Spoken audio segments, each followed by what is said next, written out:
kitab Allah wa sunnati wa fi riwayah wa idhati ahla baiti. Aku tinggalkan untuk kamu dua pusaka. Selama kamu berpegangan dengan dua pusakaku ini, kamu tidak akan pernah sesat jalan. Kamu akan selamat dunia dan akhirat. Apa itu? Kitab Allah Al-Quran wa sunnati dan hadis. Hadis itu saya diartikan ucapan-ucapanku, diam-diamku, dan segala macam yang diakui oleh Rasulullah. Itu namanya hadis. Yang kemudian itu riwayat wa sunnati ahla baiti. Anak keturunan. Anak keturunanku juga. Jangan yang anak asal keturunan. Masih ada juga yang ngaco. Ini kalau ngomong saya agak sedikit karena saya bangun sakit juga, saudara. Jadi kalau orang ngomong sakit wajar-wajar aja. Ngomel juga masih boleh. Bulan sehat namanya ya. Masih boleh nggak ngomel? Dia bilang nggak boleh, yang dengerin 4.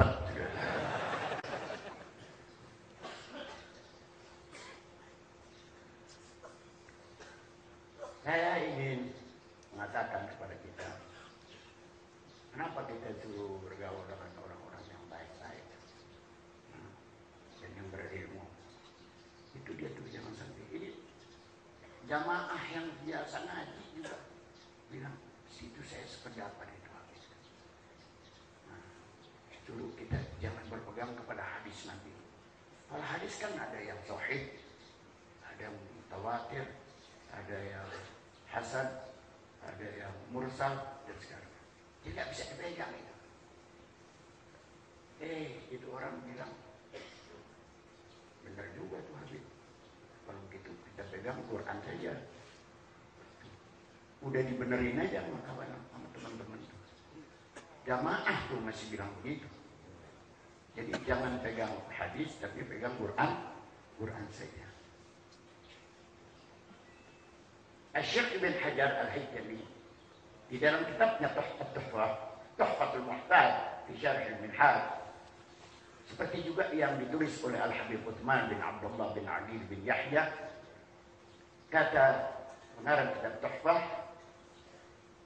tidak ada yang bisa memahami maksud dari Al-Quran kecuali ulama mujtahid mutlak. Hanya mereka saja. Yang di bawah mereka tidak akan bisa, tidak akan masuk. Mau kemana itu Al-Quran maksudkan, nggak paham selain mereka. Siapa yang berani menyalahkan pengarang kitab Tuhfatul Muhtaj? Siapa yang berani menyalahkan pengarang kitab Tuhfatul Muhtaj, Asy-Syaikh Ibn Hajar Al-Haytami? Kitabnya saja yang 10 jilid itu menjadi rujukan dari semuanya sarjana hukum Islam sedunia.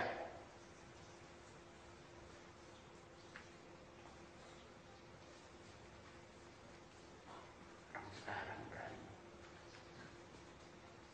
Lantas kita harus ikuti ulama-ulama mujtahid mutlak. Saya akan membawakan satu kejadian sebagai tanda cerdasnya ulama-ulama a'immah, imam-imam mazhab kita. Ada imam namanya Imam Malik. Karena kita ini umumnya bermazhab Syafi'i, kita banyak mengenal mazhab kita saja. Tapi keagungan mazhab imam-imam yang lain hampir tidak kita ketahui. Padahal dalam kitab-kitab ada banyak disebut. Sekadar contoh, kita dianjurkan untuk berpegang kepada 4 madhab karena mereka lah madhab yang sampai hari ini masih dipelihara oleh Allah Subhanahu wa Ta'ala. Imam Malik ini punya orang tua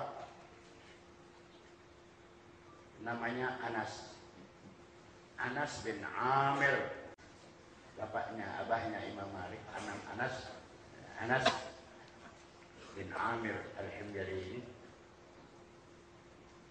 Ini kalau saya lupa dikit, ya maklumin aja, masih belum nyambung nih bekas penyakit ini. Rupanya pernikahan pada waktu itu seperti pernikahannya Siti Nurbaya Ya nggak tahu udah dijodohin apa nggak dijodohin, begitulah. Sehingga pada saat malam pengantin baru, abahnya Imam Malik, pada waktu itu Imam Malik belum ada airnya, belum. Orang basi bapak. Sang istri sudah ada di atas tempat tidur.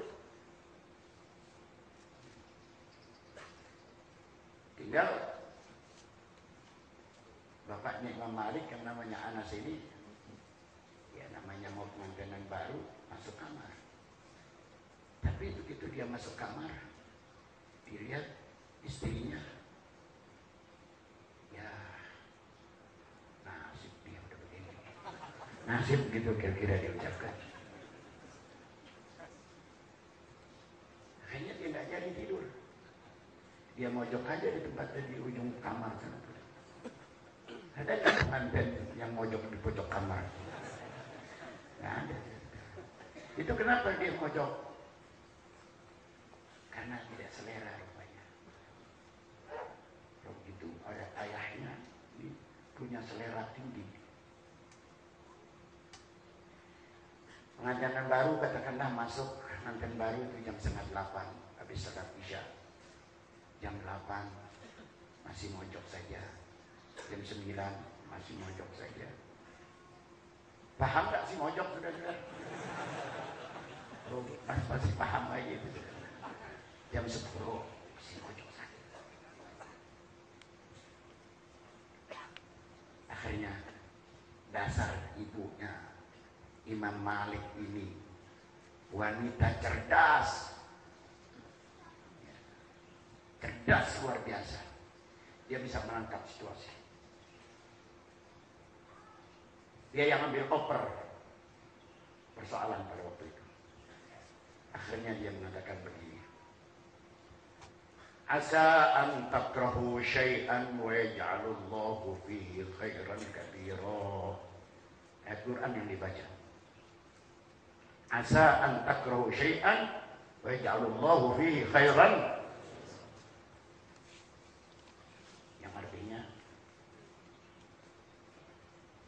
Kali-kali aja begitu. Atau terkadang yang kamu lihat itu di situ tidak baik. Kamu benci kepada sesuatu. Semoga saja di dalam sesuatu yang kau tidak senangi itu Allah jadikan di dalamnya sesuatu yang banyak, ya kebaikan yang banyak. Itu ayat Al-Quran itu.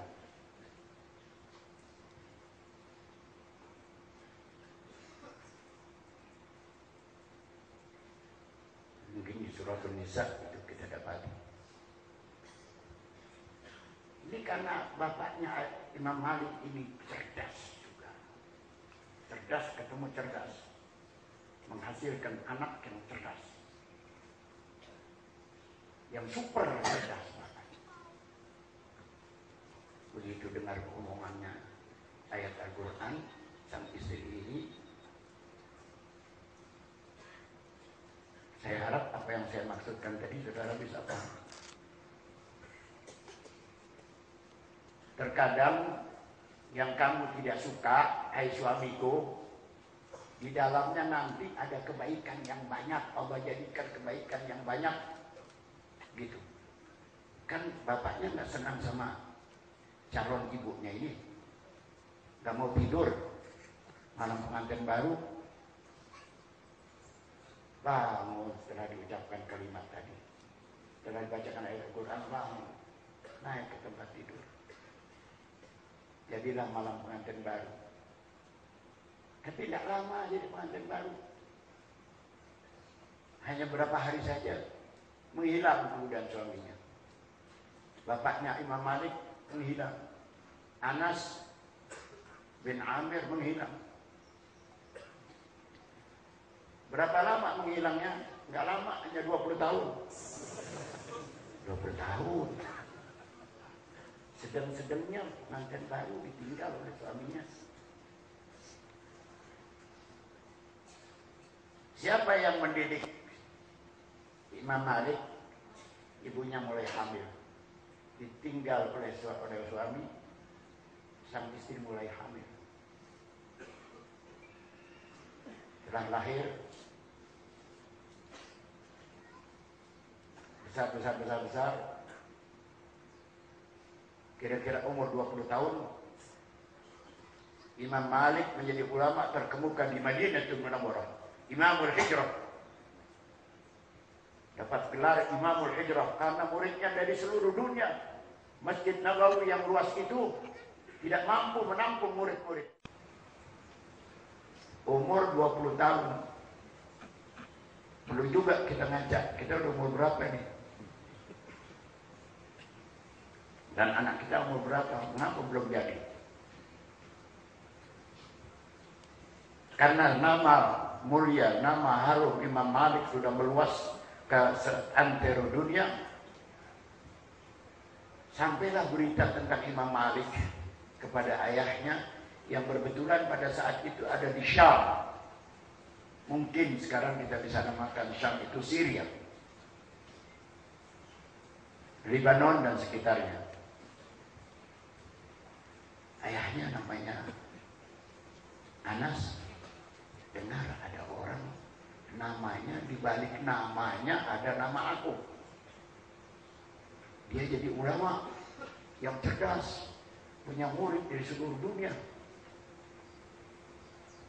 Tidak tahan dia, mungkin ya anakku betul dia.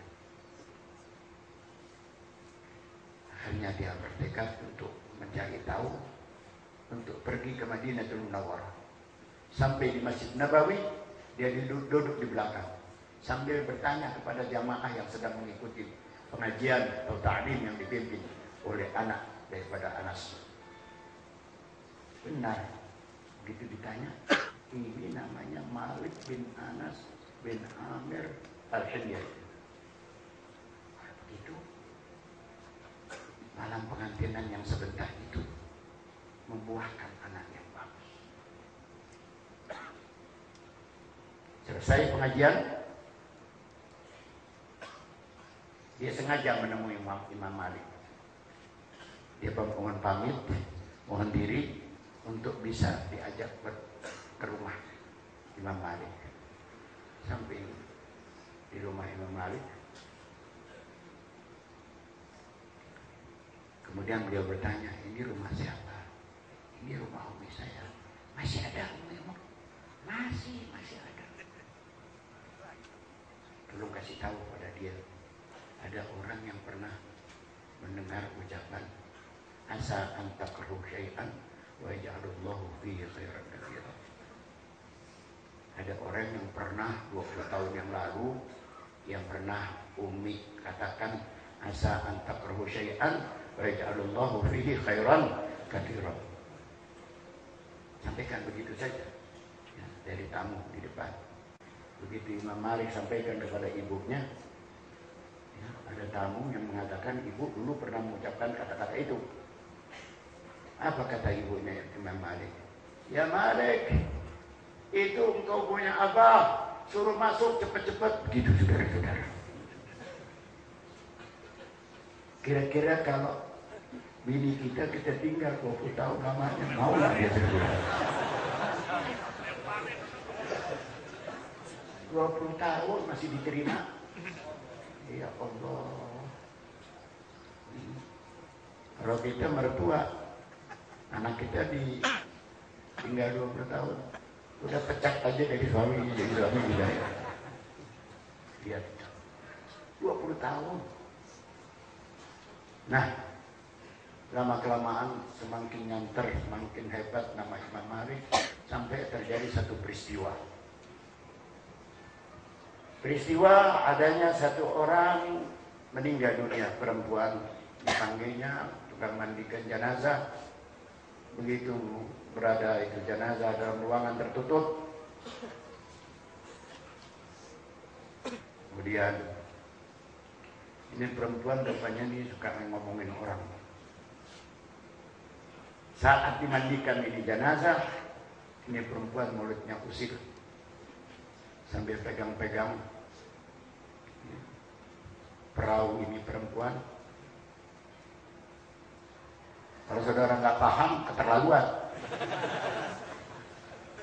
Dia bilang, ini perahu terlalu banyak muatan. Seringkali masukin muatan. Begitu itu perempuan sambil nunjuk-nunjuk, nempel tangan itu si tukang mandikan jenazah ke badan itu jenazah. Nempel, tidak bisa lagi. Bisa.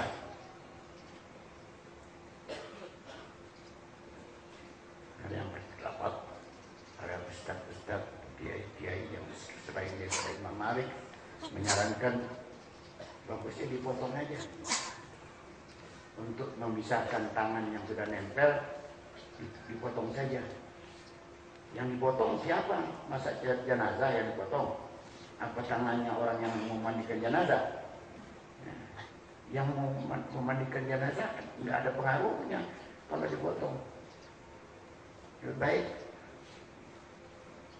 dua-duanya aja dipisahkan dengan dipotong. Walhasil tidak menyelesaikan masalah. Fatwa-fatwa dari Israel Imam Malik tidak memenuhi keinginan orang banyak. Akhirnya dipanggilnya Imam Malik. Imam Malik dipanggil. Apa kata Imam Malik? Fatwa, ini kecerdasan Imam Malik. Kata beliau, karena ini perempuan yang memandikan jenazah sudah menuduh muhsanat, wanita yang tidak berdosa, dituduhnya melakukan perzinahan dengan laki-laki lain dan sering-sering berzina.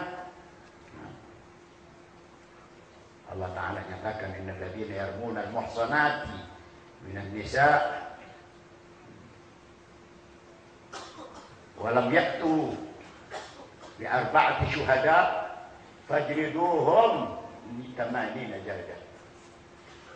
Karena ini perempuan yang mandikan jenazah ini telah menuduh wanita-wanita suci dengan melakukan perzinahan, tapi dia tidak mampu mendatangkan 4 saksi. Jadi kalau ada orang menuduh orang berzina, dalam hukum Islam harus ada 4 saksi. Dia tidak bisa, hanya berani menuduh, maka hukumannya fajriduhum 80 jaldah, harus pecut 80 kali pecutan. Dilaksanakan. Begitu selesai itu pemecutan 80 jaldah, maka terpisahlah itu tangan si pemandi jenazah tadi. Ini yang bisa sampai kepada ayat, pengertian ayat sebagai hukuman yang belum pernah terjadi. Sejak adanya Tebet belum pernah terjadi yang model begini. Dan hukumnya ini pun juga baru diketemukan pada seorang imam, Imam Malik, yang begitu cerdas. Oleh karena itu saya ingin mengajak kepada kita semuanya. Kan kita dengar, man akrama aliman faqad akramani. Siapa yang menghormati ulama, maka berarti dia telah memuliakan aku. Mudah-mudahan apa yang kita sampaikan, kita dengar pada pagi hari ini banyak bermanfaat untuk kita bersama. Wassallallahu wasallam ala sayyidina Muhammadin wa ala alihi washabihi wasallam.